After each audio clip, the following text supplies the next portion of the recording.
What's up, you guys? It's Alyssa with Redemption Threads, and today I'm going to be telling you guys all about all the great things that you need to start machine embroidery. It's really not that much. It's not as much as you would think. There's just a few things that make it so much easier and some things that are super necessities, so let's get to it. Okay, so the very first thing that you need is an embroidery machine. So I have two.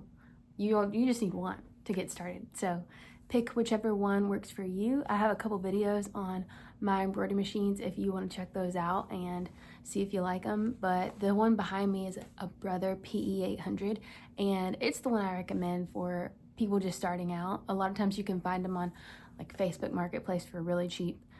But just know when you find them on Facebook Marketplace, you might need to take them to be tuned up and make sure they work and all of that. So just make sure it's all good. But that's where I found this one, and it's been really great. So first, an embroidery machine.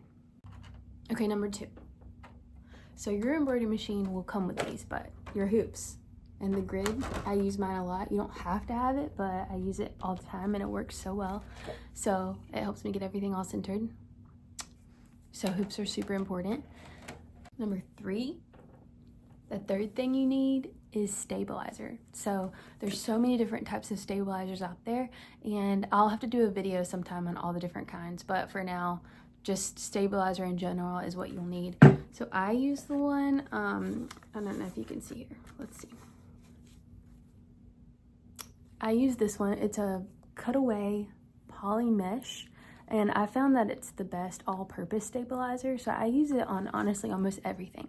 You can double it up and it provides more stability depending on how many layers you put. So I would recommend different kinds for different projects, but this one is my favorite that I can use on most things. All right, number four, thread. Super important, obviously. You can spend as much money as you want on thread. There's so many different kinds out there. I always go for budget, and so I went with Amazon. I think it's called Brother Ed, something like that. I'll link it below, but it comes with a ton of little different colors, and I haven't had any issues with them. Some of the reviews say people do, so take it with a grain of salt. But if you're just starting out, I think it's a great way to have a bunch of different colors without spending a ton of money. So the other type of thread you're gonna need is your bobbin thread. So I buy mine pre-wound, but you can always wind it yourself to save money, but you'll need your bobbin thread. Number five, the fifth thing you're gonna need is scissors. Lots of scissors. So these are the tiny applique scissors. So you can tell this one has a curved edge. That one's my very favorite because it lets you get around those corners super easily. You use these when you're doing appliques. So if you're gonna be doing any kind of small cutting applique work, these are gonna be your best friend, and I'll link some below. You're also gonna need just regular fabric scissors. I'll link those below too. I don't have mine with me. I think my family carried them off somewhere, so that's not okay, but I'll find them later. Anyways, just make sure you have some good quality, sharp fabric cutting scissors for when you're cutting, swatches of fabric for your appliques. Okay, number six is this guy. This thing is amazing. Just a super cheap little chalk pencil from Hobby Lobby, and I use it to measure and mark where I'm gonna start my embroidery. So I find the center and I mark it, and that way I know where to start my machine. And also measuring tape. I use this when I'm trying to figure out where to place the middle dot. So it works really well. Check out my video on hooping, how to hoop a shirt perfectly every time. Okay, number seven is the seam ripper. Guys, I've had this thing since I was in high school probably, and it has saved my life more than once. If you mess something up and you need to take it out, you can easily just rip it right out and put something on top of it, and it will be your best friend. Number eight is basting adhesive. So, I'm trying to get it to focus. There we go. So I use this when I'm floating something. So if I hoop my stabilizer and then I spray this on top, and then I can just put my fabric on top of it without actually hooping the fabric. This is super awesome for that. Number nine is oil. So if you have there we go, Still learning how to focus things, you guys. Working on it.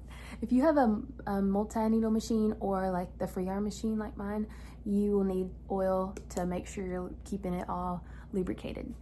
Maybe I haven't lost count here. Number 9? I think that's where we're at. USB drive. You're gonna need that to transfer your files from your computer to your embroidery machine. So you also need a computer. Number 10, computer. Laptop. I use just an Apple MacBook Air and it's been super wonderful. All right, number 11, an iron.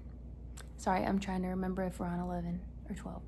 11 is this iron. So any iron will do. This one's been really great for me. It's literally just probably the cheapest iron you can find. You'll use it when you're fusing your stabilizer. So your the cutaway mesh stabilizer I showed you, you'll fuse it with an iron to your fabric. Okay, so you're also gonna need an embroidery software. So I use Embroidery Essentials and it's been really helpful and easy and not super expensive. So I would recommend that one. I think it's super user-friendly and you're gonna have to have software. I don't think there's really any way around it. I tried to work around it for a long time, but I eventually just had to buy something. So I would recommend just buying Embroidery Essentials and you'll be set. So this one is not necessary. I'm gonna tell you guys a few things that aren't absolutely necessary, but are really helpful. So this is, it's all in its box, but this is like a water-soluble film. I'm gonna take it out so you guys can see. But you put this, I use this on top of like t-shirts and things, and it helps the threads not like sink in. So you just do it on top, not on bottom. And I just let it sit right on top as I embroider, and then I can tear it apart away, and then you can kind of put a little water on it to get it off at the end. But that really helps, in my opinion, to make the threads look neater. They don't kind of sink into the fabric. Hey, thanks for watching, guys. If you want to comment, let me know, what do you use on a regular basis in your embroidery? Is there anything I missed? Is there anything that's just super helpful that has changed your life? I'd love to hear it. I'm always learning and would love to have everybody see things in the comments that have been helpful for other people. So we'd love for this just to be a spot that people can learn and grow together, and that includes me. So thanks for watching. Please subscribe.